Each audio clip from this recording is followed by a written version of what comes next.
Rising from the mists of time, the Norwegian fjords stand as silent witnesses to the birth of a legend.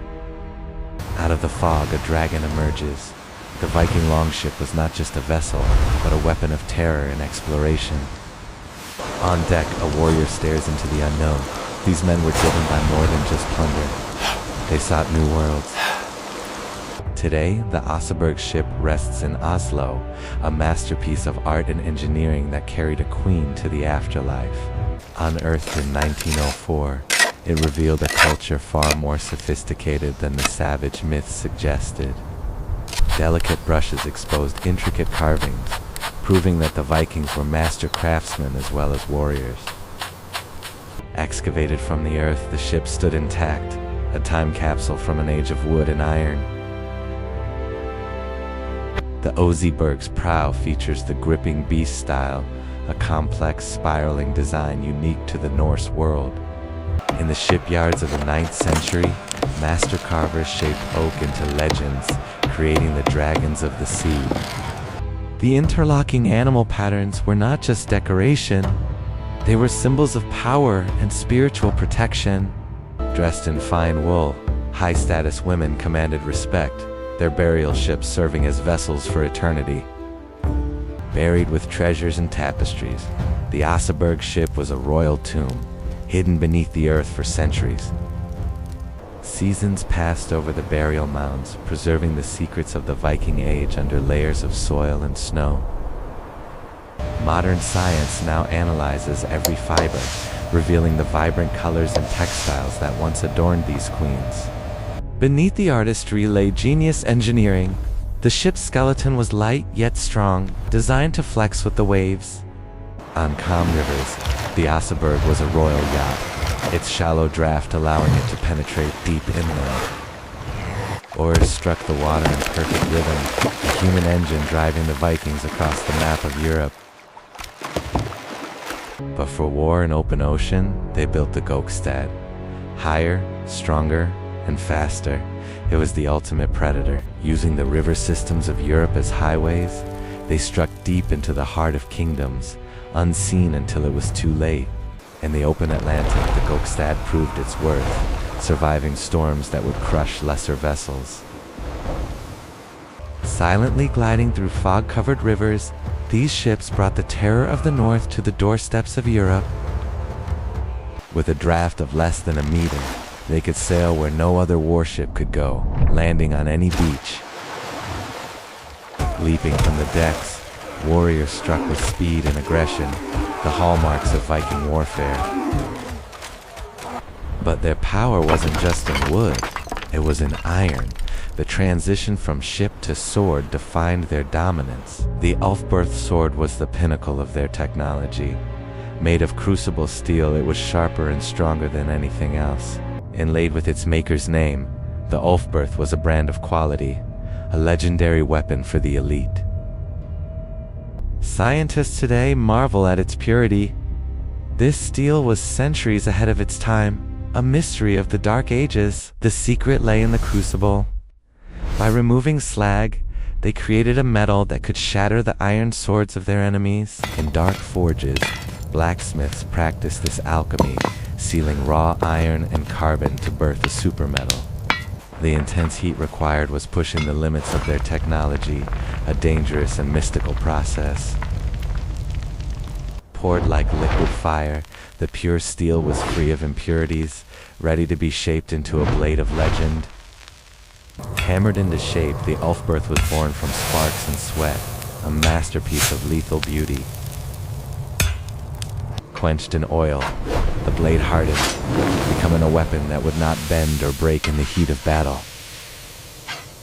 Polished to a mirror shine, the finished sword was a symbol of status and invincibility on the battlefield. Wielding an Ulfberth, a chieftain could charge with confidence, knowing his weapon was superior to his foes. When steel met iron, the Ulfberth prevailed. It cut through standard swords, leaving enemies defenseless. Victorious, the Vikings stood supreme. The Ulfberth was not just a sword, it was the key to their conquests. This steel came from trade. The Vikings imported U.S. ingots from the Middle East via the Volga trade route. Today, X-rays confirm the high carbon content, proving a global connection in the Viking Age. Amidst piles of broken, rusted iron, the Ulfberth stands apart, a survivor of time and war. Not all weapons were swords. The axe was the tool of the common man, versatile and deadly.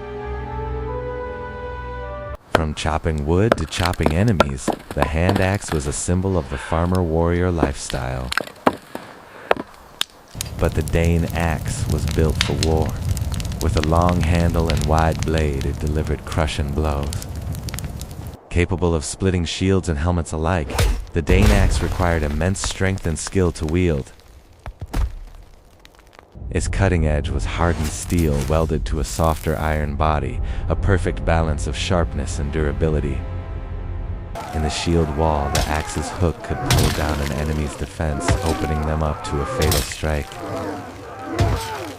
Buried with their owners, these axes tell the story of a violent age, now silent in the soil. From iron to ivory, the Viking spirit was also captured in art. The Lewis chessmen reveal their character. These tiny figures, carved from walrus ivory, stand as a miniature army, full of personality and life. The berserker piece, biting his shield, immortalizes the frenzied rage of the Viking elite warriors. Flashbacks reveal the terrifying reality behind the carving, warriors working themselves into a trance before battle. The queen piece, with her hand to her cheek, captures a human moment of worry amidst the game of war. Carved from tusks hunted in Greenland, these pieces represent a vast trade network spanning the North Atlantic. From the Arctic to Scotland, the Vikings moved goods and culture, connecting distant lands through commerce. Board games were a favorite pastime. In the Longhouse, strategy was honed over ale and laughter. These games were training for the mind, teaching tactics and patience to the next generation of leaders. Beyond the raids, domestic life was rich and communal, centered around the warmth of the hearth. Arranged for battle, the Lewis chessmen remind us that for the Vikings, war and play were never far apart. Historians today use them to understand the Viking worldview, where kings and berserkers played their parts. The ivory fades to stone. The gelling stones stand as monuments to a king who changed the course of history. Raised by Harald Bluetooth, these massive runestones are Denmark's birth certificate, declaring a unified kingdom. Carved into the granite is Christ, entangled in Nordic vines, a symbol of the transition from old gods to new. Originally painted in bright colors, the stones were a vibrant proclamation of power and religious conversion. Harald boasted that he won all of Denmark and Norway and made the Danes Christian, unifying the tribes. The runic script, angular and precise, carries his message across a millennium, a voice from the past. Baptism became the new ritual, washing away the old ways as Christianity took root in the north.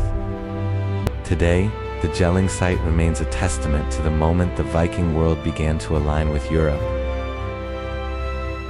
From stone to steel, the German Buh helmet is the only complete Viking helmet ever found, and it has no rusted horns. And grim, its spectacle eye guard gave the warrior a terrifying skull-like appearance in battle.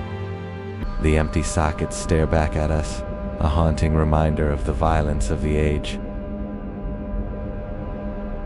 When worn, the helmet transformed a man into a faceless machine of war, protecting him from slashing blows. Horns were a myth, an invention of 19th century opera.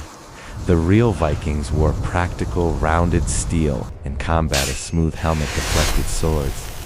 Horns would have been a fatal liability, easily grabbed by an enemy. The myth of the horned helmet persists in culture, but history reveals a much more pragmatic warrior. Battlefield reality was brutal. If an enemy grabbed a horn, The warrior's neck was exposed to a killing stroke. Authentic helmets were simple and effective, designed for survival, not for theatrical display. Beneath the helmet, a chainmail coif provided a second layer of defense against the sharpest blades. Through the slits of the mask, the warrior's eyes focused on the enemy, breath steaming in the cold air. Armies of thousands stood hornless in the snow, a wall of shields and spears ready for war. But their greatest journey lay west. Across the Atlantic, they sought new lands beyond the known world. Leif Erikson braved the storms of the North Atlantic, navigating a lone ship through darkness and danger. Through rain and lightning, he held the course, driven by the promise of land that lay beyond the mist. When the storm cleared, a green coastline emerged. It was not Greenland, but a new world, North America. Landing on the shores of Vinland, they became the first Europeans to set foot on the continent, 500 years before Columbus. At Lansall Meadows, the grassy mounds of their settlement still stand, proof of their incredible voyage. They built sod houses, adapting their architecture to the new land, establishing a foothold in America. Life in Vinland was hard but promising. Women wove wool, while families tried to make a home in the wilderness. In the 1960s, archaeologists uncovered the truth, finding the outlines of the longhouses buried in the soil. A simple bronze pin confirmed the Norse presence, a tiny artifact that rewrote the history books.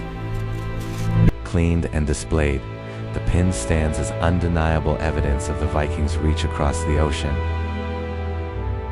They even smelted iron from bog ore, the first industrial act in the history of North America. Slag and rivets remain as forensic proof of their craftsmanship on the edge of the world. But they were not alone. From the forest, indigenous eyes watched the strangers with suspicion. First contact was tentative. Trade began, exchanging red cloth for furs. A meeting of two civilizations, but misunderstanding led to chaos. Arrows flew, and the Vikings realized they were vastly outnumbered. Retreat was the only option. They abandoned the settlement, fleeing back to their ships as the sun set on Vinland. The sod houses were left to the elements, a lonely monument to a colonization that failed to take root. Maps traced their retreat back to Greenland and Iceland. The connection to America was lost for centuries. Today, visitors walk the site, learning of the brave but brief Viking chapter in American history. A montage of artifacts flashes by ships, swords, and helmets, symbols of a vibrant and expansive culture. Back in Scandinavia, settlements like Birka thrived. Smoke rose from longhouses amidst fields of golden barley. Men and women worked the land, the backbone of Viking society. They were farmers first, raiders second. Smokehouses preserved fish for the long winters, essential for survival in the harsh northern climate. Wealthy women wore intricate tortoise brooches, displaying their status and the craftsmanship of their people. Keys at her belt symbolized the woman's authority. She managed the farm and the wealth while the men were away. Antler combs reveal a culture obsessed with hygiene. They were well groomed, contrary to the dirty stereotypes. Saturday was washing day. Warriors bathed and combed their hair, taking pride in their appearance. Markets bustled with international trade. Vikings bartered with Arabs and Franks, connecting the world. They used hack silver as currency, weighing chopped jewelry to pay for goods from distant lands. Hordes of Arabic dirhams found in Scandinavia prove the vast reach of their trade networks to the east. At the Thing Assembly, free men voted with their weapons. It was a rough, early form of democracy. Traditions were passed down. A grandmother teaches spinning, ensuring the skills of survival continued. bonded the community. In the longhouse, meat and mead were shared in the warm glow of the fire. Skalds recited sagas, keeping history alive through poetry and performance, captivating the crowd. Music filled the air from lyres, adding culture and art to their reputation for war. Weddings were rituals of swords and hammers, exchanging ancestral protection rather than rings. Blacksmiths forged the nails that held their ships together, the unsung heroes of Viking expansion. Winter was harsh, but they adapted. On wooden skis, they moved across the snow-covered landscape. Children played games by the fire, a universal scene of innocence in a violent age. But the warmth of the hearth would soon fade. Fire signaled the end of the old ways as a new faith arrived. A warrior wears Thor's hammer, a symbol of protection against the destruction of his traditional world. Silver pendants of Mjolnir show the persistence of the old gods even as Christianity began to spread. In sacred groves they offered blood to Thor, clinging to the rituals that had defined them for centuries. Silver Valkyries waited to take the fallen to Valhalla, a belief that gave them courage in death. A dying warrior sees the light of Valhalla, finding spiritual hope as his life fades on the battlefield. Funerals were grand. The Rus Vikings burned their chieftains and ships, a spectacle of fire and mourning. The angel of death stood watch, a terrifying figure in the dark rituals of the Rus. As the ship burned, the smoke carried the chieftain's spirit to the afterlife, a final journey. Pragmatism ruled. Blacksmiths cast crosses and hammers side by side, hedging their bets between gods. Traders swapped amulets to blend in, adapting to the Christian world to ensure their survival and profit. Stave churches blended dragon heads with crosses, architectural masterpieces of a transitioning culture. Rain dripped from wooden snouts on church roofs, preserving the old symbols on the new houses of God. Inside, the dark woods smelled of incense, a mysterious space where pagan myths mixed with Christian saints. Runestones like the Rackstone served as libraries in stone, preserving legends and family histories. Glowing with blue light, the runes tell stories of Theodoric the Great, connecting the North to ancient Rome. Fathers taught sons to read runes by the fire, ensuring literacy and the transmission of knowledge. The Vaknut symbol, associated with Odin and death, marks stones with the mystery of the occult. Kings toppled idols to raise crosses, a political move that signaled the end of the pagan era. The gelling cup fused Viking animal art with European style, a beautiful symbol of cultural blending. Church bells rang in the New Age. The Viking helmet faded into the Norman helm. The final battles approached. In 1066, red arrows on the map pointed to England. Harald Hardrada, the last Viking, was coming. A giant of a man, Hardrada stood on his prow, a veteran of Byzantine wars seeking one last crown. Landing near York, the Vikings were confident but tired, leaving their armor behind in the summer heat. At Stamford Bridge, a single berserker held the narrow crossing, a legendary stand against the entire English army. He cut down soldier after soldier, a one-man army wielding a massive Dane axe. But heroism met a tragic end. An English soldier speared him from below the bridge, clearing the way. Chaos erupted. The unarmored Vikings fell under the English assault. Hardrada took an arrow to the throat. The sun set on the field of slaughter. With Hardrada's death, the Viking Age effectively ended. Focus shifted to Normandy. The Northmen descendants of Rollo were preparing their own invasion. William the Conqueror rode a war horse, sophisticated and ruthless, the evolution of the Viking warrior. The Bayeux tapestry tells the tale. Stitched figures move, recounting the events of 1066. It shows the death of King Harold Godwinson, the end of Anglo-Saxon England, and the rise of the Normans. At Hastings, Norman cavalry charged up Senlac Hill, a new type of warfare that crushed the shield wall. The round shield gave way to the kite shield. The Viking foot soldier was replaced by the mounted knight. William was crowned king. The Viking bloodline took the throne, ensuring their legacy would rule England. Stone castles rose over wooden settlements. The impermanence of the raid became the permanence of the kingdom.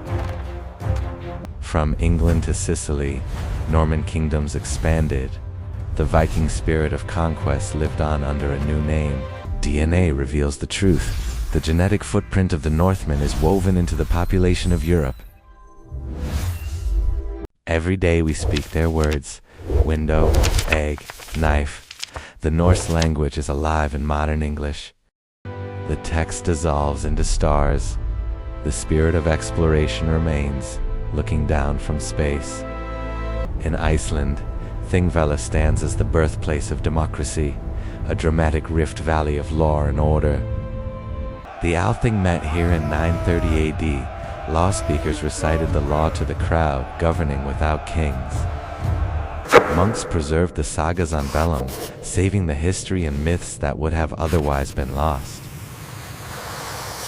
The Flate Jarbook manuscript illuminates the past, our primary source for the lives of the Norse heroes. In Greenland, the ruins of Exfelsea Church stand lonely and cold, a monument to the edge of the known world. The Little Ice Age brought cold and ice, choking the fjords and dooming the Greenland settlements. Starving families huddled in stone houses, isolated and desperate as their food stores ran empty. The ivory trade collapsed, leaving piles of walrus skulls as symbols of economic failure and abandonment. Forensics show malnutrition in their bones. The Greenland colony didn't just leave. It slowly died out.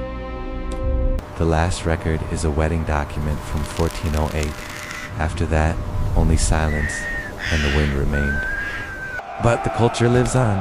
Apelia A in Shetland celebrates the Viking heritage with fire and torches. A replica ship burns, a modern tribute to the ancient funeral rites, cheering the spirit of the ancestors. Viking imagery permeates pop culture, from comics to sports, a testament to their enduring fascination. Modern craftsmen build replica ships like the Draken, using traditional axes to keep the skills alive. Sailing the open ocean today, the Draken proves the seaworthiness of the design that conquered the North Atlantic. Past meets present. The static Oseberg and the living Draken bridge the gap between museum and reality. From sunstones to compasses, the technology of navigation has evolved, but the principle remains the same. In Scandinavian faces, the blue eyes of the Vikings stare back at us, a genetic legacy that has not faded. DNA maps show their biological impact on the UK and Ireland, an enduring mark on the population. The DNA dissolves into stars. We look to the horizon, preparing for the final chapter of discovery. In a Norwegian field, ground-penetrating radar reveals a ghost ship buried beneath the soil. The Jellisted ship rises from the data, a new discovery that proves we are still finding their secrets. Archaeologists sift the soil, finding rivets that connect us to the past, juxtaposed with modern machinery.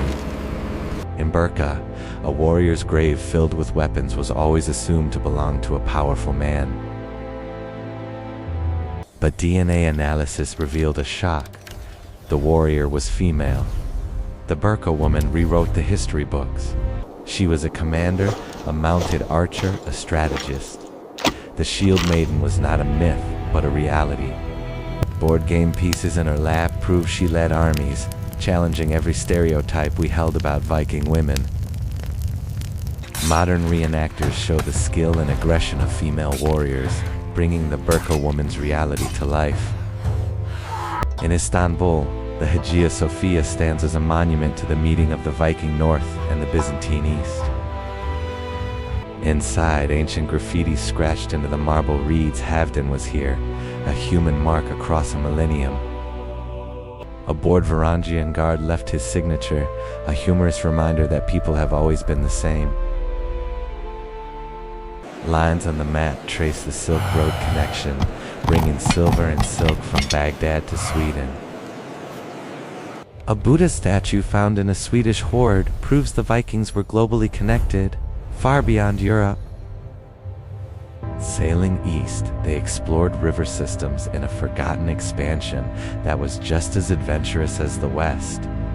Space archaeology now hunts for Viking settlements in North America, using satellites to peer beneath the soil.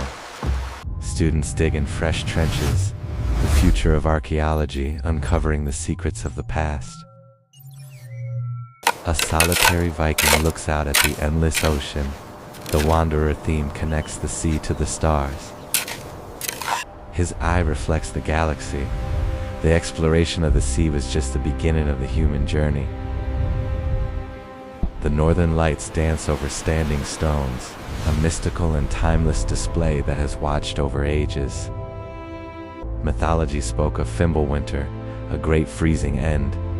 Visualized here, it feels like an apocalyptic memory. Fenrir's eye reflects a burning world. The symbols of destruction in their myths mirrored the violence of their lives. The Midgard serpent rises from the ocean, an epic monster representing the chaos of the natural world.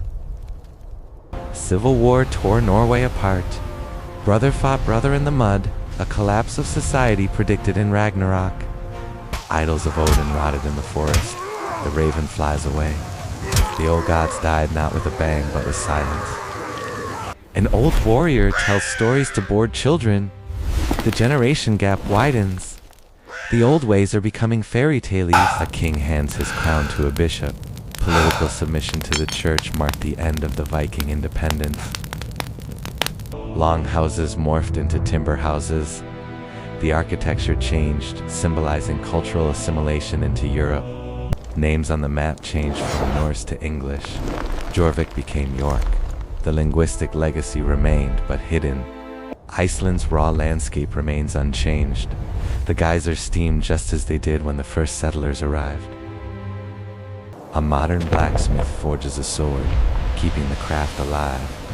The Neo-Viking revival honors the skills of the past. From deep-sea subs to astronauts, the Viking spirit of exploration lives on in modern adventurers. The Oseberg head rotates in the darkness, an enigmatic piece of art that stares across the centuries. Flying low over the waves at sunset, we feel the speed of the dragon ship, the spirit of the voyage. A final funeral ship is prepared. Peaceful and respectful, it honors the dead in the traditional way. Set ablaze, the ship pushes into the fjord. The fire reflects on the water, a classic end to a warrior's life. The dragon head burns, sparks rise to become stars. The physical world dissolves into the spiritual. Smoke forms the shape of Yggdrasil in the night sky, a fleeting symbol of their cosmology before fading. In the museum at night, the ship stands silhouetted against the moonlight, quiet and haunting ghosts. The rune Fehu glows, symbolizing wealth and new beginnings, marking the end of our narrative chapter. In Reykjavik, the Alþingi Parliament stands as a beacon of democracy, a direct legacy of the Viking thing. Bluetooth connects our world. The ancient runes H and B unite on our screens, a king's name living in tech. Words like berserk and knife burn into the screen. The English language is forever stamped with Norse impact. A face morphs from ancient warrior to modern child. The blue eyes remain. The genetic continuity is unbroken. The Oseberg prow cuts the water again in a recap. It remains the enduring symbol of travel and elegance. The Ulfberth sword gleams, a hammer strikes. Technology and warfare defined their dominance. The Berserker chess piece bites his shield. Culture, humor, and strategy were as important as the sword. A shadow passes over the mounds of Lonzo Meadows. Exploration pushed the boundaries of the known world. A modern child touches the glass in a museum, connecting with the massive hull of the past. Flying rapidly upwards from the fjord to space, the scale of their world expands to the curvature of the earth. Viking, the Northern Legacy. The title card appears, majestic and final, woven in gold. Ocean waves crash in slow motion. Nature remains the constant backdrop to their history.